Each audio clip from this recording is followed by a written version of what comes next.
আসসালামু আলাইকুম দর্শক, আপনারা দেখতে পাচ্ছেন যে আজকে বরেন্দা গ্রামের তাদের ন্যায্য দাবি আদায়ের জন্য বিভিন্ন সম্প্রদায়ের লোক তারা মানববন্ধন করছেন। চাঁপাইনবাবগঞ্জ জেলার নাচল থানার ৪ নং নিজামপুর ইউনিয়ন পরিষদের ৩ নং ওয়ার্ডের বরেন্দা গ্রামে প্রায় ৩৪ বিঘার একটি সুতিহার দিঘি আছে। এই দিঘির আয় দিয়ে এই গ্রামের মসজিদ, মাদ্রাসা, মন্দির এবং বিভিন্ন অনুষ্ঠানের খরচ ব্যয় করা হয়। কিন্তু এই দিঘিকে এই গ্রামের লোকজনকে লিজ না দিয়ে গোপনে প্রায় ২২ কিলোমিটার দূরের একটি সমিতিকে লিজ প্রদান করে। তারই প্রেক্ষিতে এই বরেন্দা গ্রামের লোকজন তীব্র নিন্দা এবং প্রতিবাদ জানায়। তাদের ন্যায্য দাবি আদায়ের জন্য আজকে মানববন্ধন এবং স্মারকলিপি কর্মসূচি প্রদান করেন। এই কর্মসূচিতে বরেন্দা গ্রামের বিভিন্ন ধর্মের লোক অংশগ্রহণ করেন। আমাদের দাবি আমরা যে জায়গায় বাস করি সেখানে একটা সরকারি খাস পুকুর রয়েছে। পুকুরটি গোপনে জেলা প্রশাসন এবং উপজেলা প্রশাসন গোপনে যে লিজ করেছে সেটা বাতিল জন্য আমি বাতিল করার দাবি জানাচ্ছি। এবং এই গ্রামের যে উন্নয়ন হয়েছে একটু দিঘি অথবা জেলা প্রশাসন দিয়ে একটা দৃষ্টান্ত দাবি জানাই। আমি আবারও দাবি করি আজকে যে লিজটা গোপনে দিয়েছে এই লিজ বাতিল করতে হবে। মেনে নেব না, মানব না, মানি না। আমরা বরেন্দা গ্রাম থেকে কত লোকজন এখানে জমায়েত হয়েছে। আমরা এই সরকারি খাস পুকুর প্রশাসনেরা আদিবাসী বা মুসলমান যে লোকেরা যেখানে বাস করে সেই পুকুরগুলোকে এরা টাকার বিনিময়ে এই প্রশাসন, উপজেলা প্রশাসন এবং ডিসি মহোদয় এরা টাকার বিনিময়ে দিয়ে দেয়। কারণ এরা কখনো ভাবে না যে আমাদের এখানে গরিব মেহনতি মানুষরা আছে। একটু আগে শুনতে পেলেন আমার বরেন্দা গ্রামের একটা মুরব্বী কথা বললেন, আতাউর ভাই, সেখানে শুনতে পেলেন যে তারা কি কি উন্নয়ন করে এখানে। সে উন্নয়নের মাধ্যমে তারা কত মানুষকে সহযোগিতা করেছে বা এর পুকুর থেকে তারা কত উন্নয়ন হয়েছে। তারা করোনাকালীন মানুষকে সহযোগিতা করেছেন। যারা গরিব মেহনতি মানুষ আছে তাদেরকে বিবাহতে টাকা দেন। এই পুকুর থেকে তাদের অনেক উন্নয়ন হয়। একটা মসজিদ হয়েছে, ওখানে মন্দির আছে। কত লোকজন সেখানে গিয়েছিল, আমরা কয়েকবার ওখানে যাওয়া হয়েছে আমারও। আমি দেখেছি এই দিদিটাকে ৩০ বিঘার জলস্ব কি করে দিয়ে দেয়। এই মহোদয় কি এইখানে কি নিয়ে বসে আছে? ওখানে ওর মাথাটা কোথায়? তোর মাথা কি বিক্রি করে খাইছে নাকি? আর ডিসি মহোদয় কি দেখছে? আজকে তাদের লজ্জা থাকার দরকার। এতগুলো মানুষ আজ এই রাস্তায় দাঁড়াইছে। আপনারা বুঝিয়ে দেন বা দেখিয়ে দেন, আপনারা আঙুল তুলে দেখিয়ে দেন যে আপনারা কি করতে পারেন। জনমত ঠিক থাকলে কি হতে পারে? আপনাদের অধিকার, আপনারা আপনাদের ছিল, এখনো থাকবে। আজকের যে সমাবেশ, এই সমাবেশে জাতীয় আদিবাসী পরিষদের পক্ষ থেকে আমরা সংহতি প্রকাশ করছি।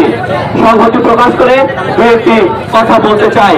আজকে রাষ্ট্র যে বরেন্দ্র গ্রামে যে লিজ দিয়েছে সেটি অবৈধ লিজ, এটি অনতিবিলম্বে বাতিল করতে হবে।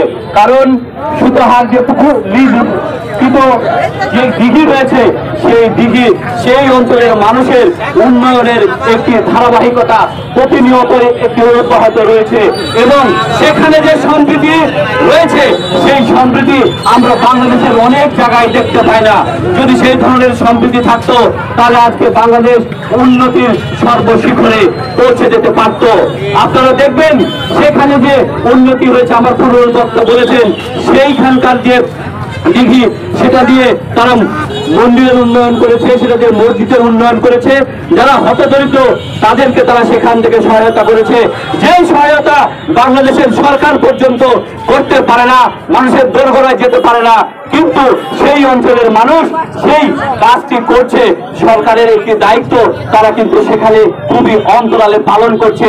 আজকে সেই দিঘিতে লিজ দিয়েছে এই রাষ্ট্র ব্যবস্থা, সেটি খুবই অন্যায় হয়েছে, অযৌক্তিক হয়েছে এবং পুনরায় সেই লিজ পূর্বের যারা লিজকৃত ছিল তাদেরকে ফেরত দিতে হবে। না হলে খুব সহজেই আমরা বুঝবো এই রাষ্ট্রযন্ত্র, খুব সহজেই আমরা বুঝবো বাংলাদেশ রাষ্ট্রযন্ত্র যারা পরিচালনা করছে জেলা প্রশাসক, অতিরিক্ত জেলা যিনি রাজস্ব রয়েছেন এবং উপজেলা নির্বাহী, তারা হয়তো মোটা অঙ্কের অর্থ নিয়ে পক্ষপাতিত্বমূলক যে কাজ তারা করেছেন সেই কাজ অনতিবিলম্বে বন্ধ করতে হবে। আমরা সকলের কাছে বিশেষভাবে দাবি জানাচ্ছি, আমাদের যে দাবিগুলো সেই দাবিগুলো হচ্ছে গোপন লিজ বন্ধ, অন্যায়ভাবে লিজ দেওয়া হয়েছে সেটাকে ভাঙতে হবে। আমরা আমাদের প্রশাসনিক ব্যবস্থাকে সচল, গ্রামবাসীর দাবি মানতে হবে, মানতে হবে। গ্রামবাসীর দাবি মানতে হবে, মানতে হবে। আমরা জানি আমাদের এই গ্রাম, আমাদের নাচল উপজেলায় আদর্শ গ্রাম। এই গ্রামের এই দিঘি হচ্ছে এই গ্রামের প্রাণ। এই দিঘিটা হচ্ছে গ্রামের মিডিলে, চতুর্দিকে এই গ্রামের মানুষ বসবাস করে এবং এই দিঘির পানি খাওয়ার কাজে, গোসলের কাজে এবং কৃষি কাজে ব্যবহার করে। সেই কাজগুলো অন্যান্য সমিতি কিংবা আর অন্যান্য কুচক্রী মহল যদি নিয়ে ফেলে তাহলে আমাদের এই গ্রামের বিরাট স্বার্থ নষ্ট হয়।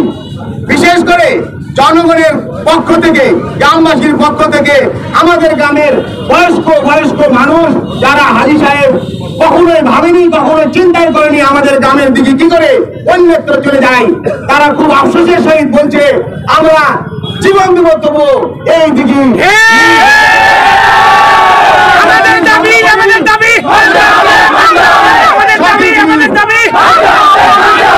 আমরা বিশেষ করে উচ্চতর কর্মকর্তার কাছে আকুলভাবে অনুরোধ জানাই আমাদের দিঘি, আমাদের প্রাণ, আমাদেরকে ফিরিয়ে দাও। কোথাও যাওয়ার কোনো দরকার নেই, জনগোষ্ঠীকে ভোগান্তি করার কোনো দরকার নেই। তাই আমরা মনে করি প্রথমত একটা কমিটি করা হোক এই দুর্নীতির সাথে কারা জড়িত।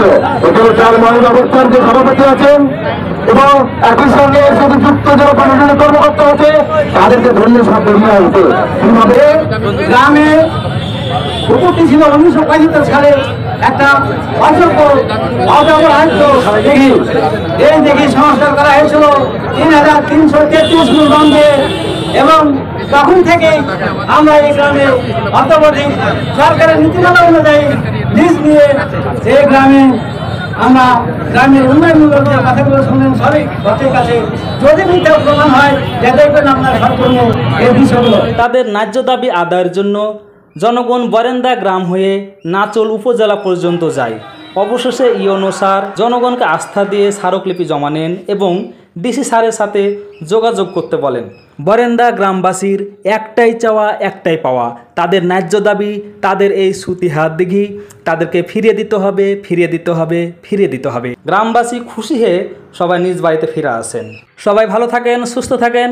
সবাইকে ধন্যবাদ। আসসালামু আলাইকুম।